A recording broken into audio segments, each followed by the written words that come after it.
Hi, everyone, and welcome to a day talking about the seasons. So, what we want to make sure I get into your head today is why is it that we have fall, spring, winter, summer? Where is it that those things come from? Right. So that's the main goal that we want to get to today for us. So the reason for it, right? We'll start with what it's not. All right. The thing that is not happening out there in space is it's not that we are closer to the sun in the summertime. That's probably the number one thing when people are asked what causes the seasons, even among adults, they say, oh, clearly that we're closer to the sun in the summertime and that's what's causing it. And no, the answer could literally not be further from the sun. Okay.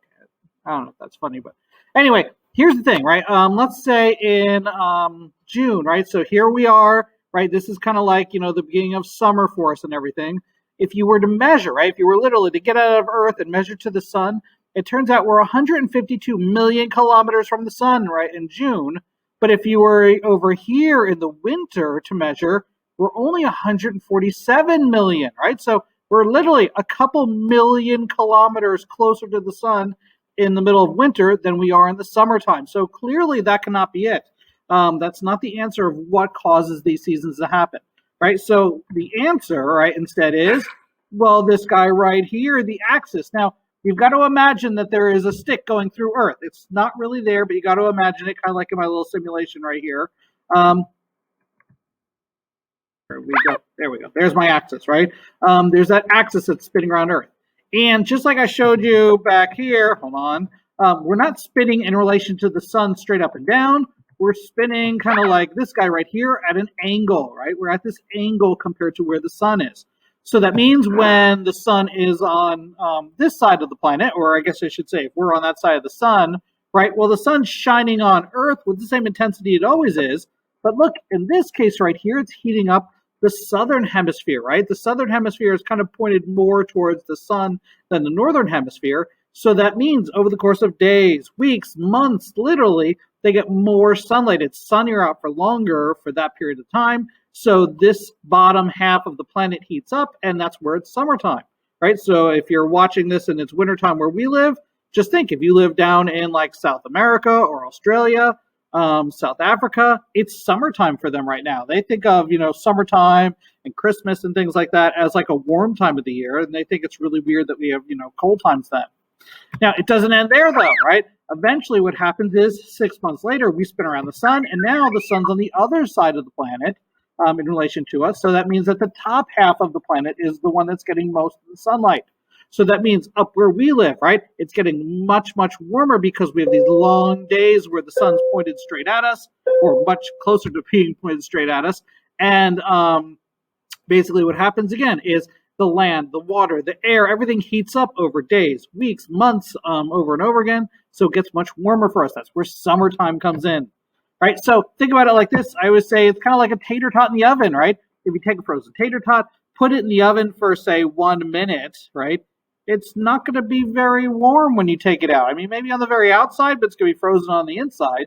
But if you leave it in there for a long, long time, slowly that heat builds up, and it becomes nice and warm and crunchy on the outside and warm on the inside, right? The same thing's true for Earth. The longer we're in the sunlight, the warmer it gets for us. And the less sunlight we have, well, the cooler it gets for us, right? And so the amount of sunlight is what's causing how much heat we have, on a seasonal basis.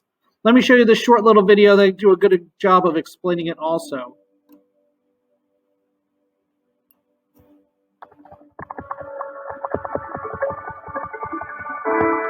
You know that Earth orbits the sun, right? And that it takes a full year for our planet to complete its orbit. Earth also rotates like a slightly tilted spinning top. Earth remains tilted in the same direction all year round as we orbit the sun. But that means the sun's light shines differently on Earth at different times of the year. Let's look at Earth when it's winter in the northern hemisphere. Observe how the North Pole tips away from the sun. This means that sunlight strikes the northern hemisphere at a shallow angle for a short period of time. This is why winter weather is generally cool, with short days and long nights. As Earth orbits the sun, we move towards spring in the northern hemisphere. Now Earth is tilted neither toward nor away from the sun, as day and night are about equal in length. As we make our way to the summer months, notice that Earth is still tilted in the same direction, only now on the other side of our orbit. The North Pole is tipping toward the sun. Sunlight strikes the northern hemisphere more directly, and the sun stays in the sky for a longer time. Compared to winter, summer days are warmer, and the sun stays in the sky much longer. Notice, too, that while it's summer in the northern hemisphere, it's winter in the southern hemisphere. Because of Earth's tilt, the seasons are reversed. We observed how Earth's tilt creates the different seasons throughout the year. How does this affect life? Plant life and other photosynthesizers, we call them primary producers, depend on sunlight. They respond to the changes in the seasons. Earth-orbiting satellites measure the amount of carbon dioxide absorbed by these primary producers. Bright regions on this map show where they devour the most carbon dioxide, turning light from the sun into oxygen and natural sugars.